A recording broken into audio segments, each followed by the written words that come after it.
There is a crow in your yard right now, or there was one recently, and it knows your face, not your species, not human, your face specifically, the shape of your features, the way you move, the pattern of when you appear and disappear from its territory.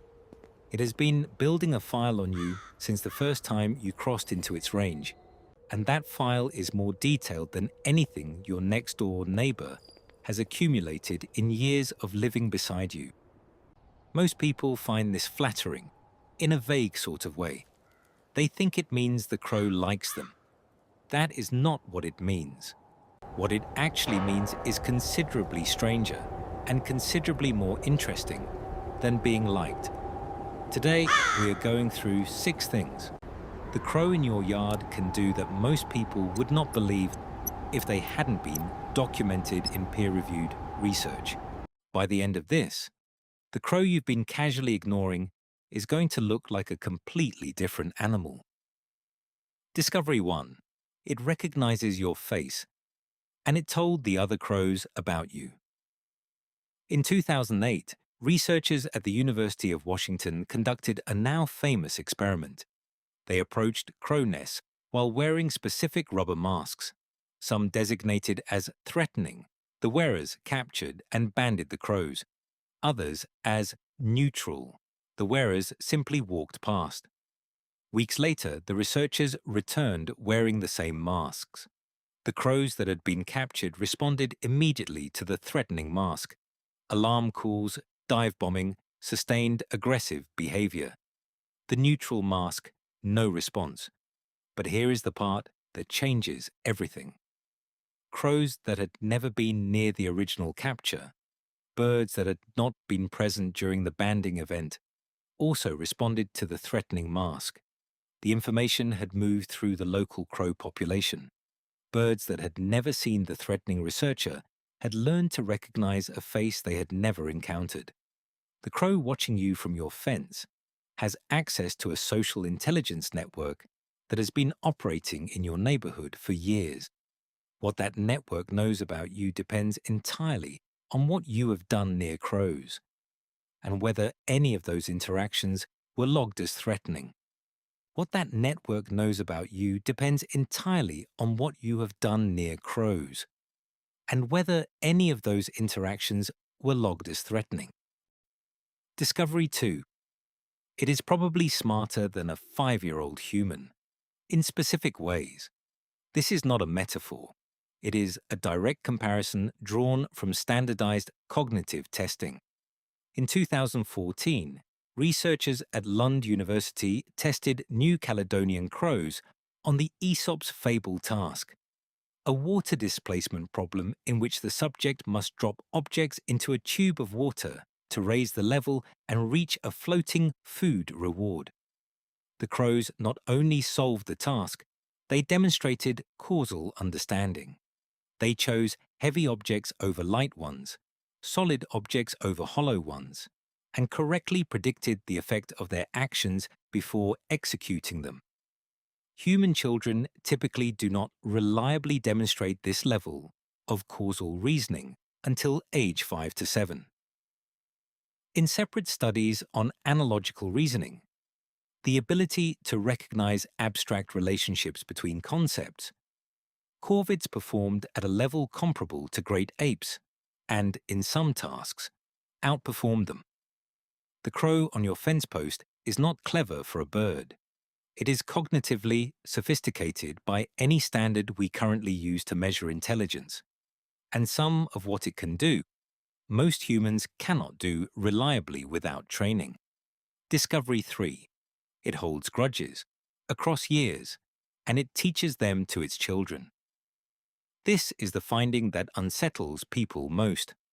Crows have been documented maintaining negative associations with specific humans for periods exceeding 2 years, carrying a behavioral response to a specific face across seasons, through winter, into the following breeding cycle.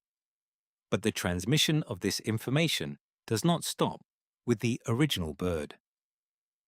In the University of Washington study, as time passed and the original crows that had been banded, aged, or dispersed, new crows in the same territory, juveniles, birds that had arrived later, began showing the same alarm response to the threatening mask.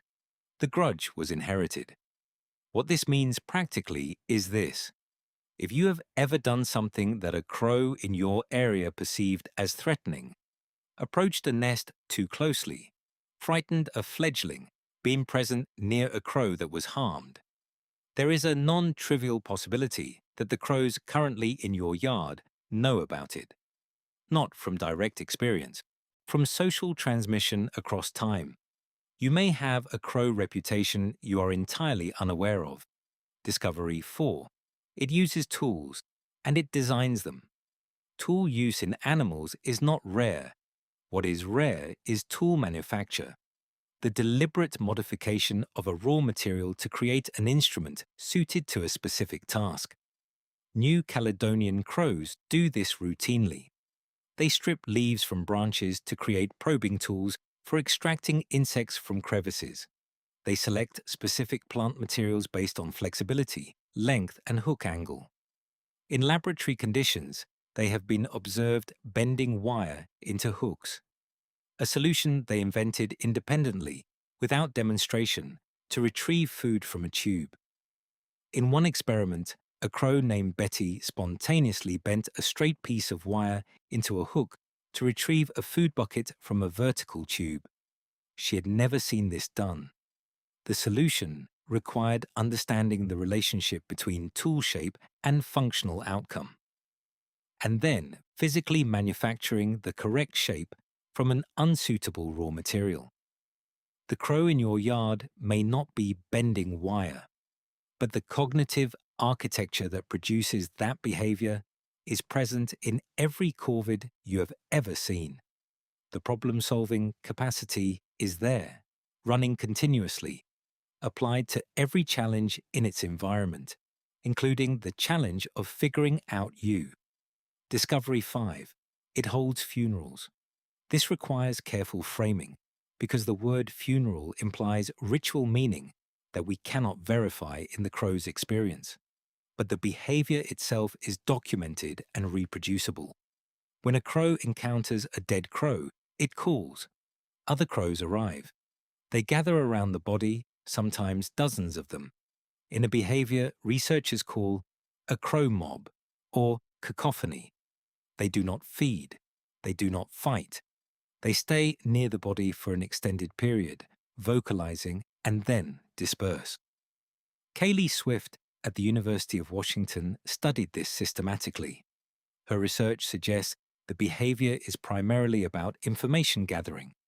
Crows are assessing what killed the dead bird, logging the location as dangerous, and updating their threat maps accordingly. The gathering is intelligence acquisition. But something else emerged from the research. Crows that encountered a dead crow in association with a specific human face subsequently showed alarm responses to that face, even when the human had done nothing threatening. Being near a dead crow was enough to be logged as a threat. If a crow ever died in your yard and another crow saw it happen near you, that association may still be active in the local crow population today. Discovery 6. It plans for a future it cannot see. The standard assumption about animal cognition is that animals live in the present.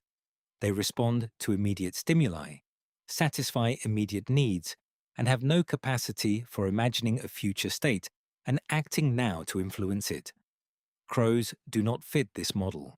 Western scrub jays, a corvid closely related to crows, have been shown to cache food in specific locations based on anticipated future hunger, not current hunger.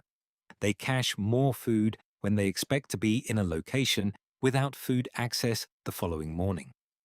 They are acting now for a future they are modeling mentally.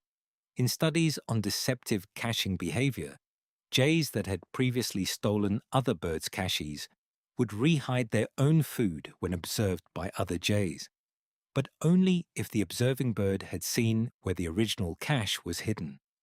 They were modeling another individual's knowledge state and acting to protect against a future theft that had not yet occurred.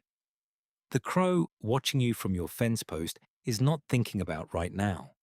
It is running a model of your future behavior, based on your past behavior, and positioning itself in relation to what it expects you to do next. It is not reacting to you. It is predicting you. The crow in your yard is not a backyard bird in any casual sense of that phrase.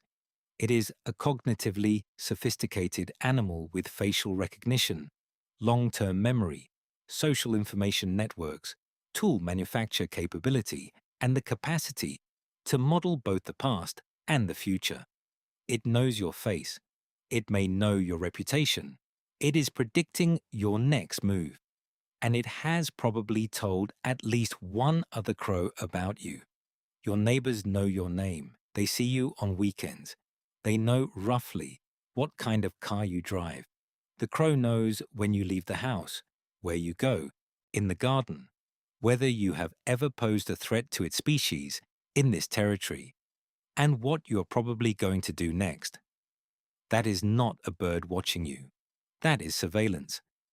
Tell me in the comments, have you ever felt like a crow was specifically watching you? I read every one.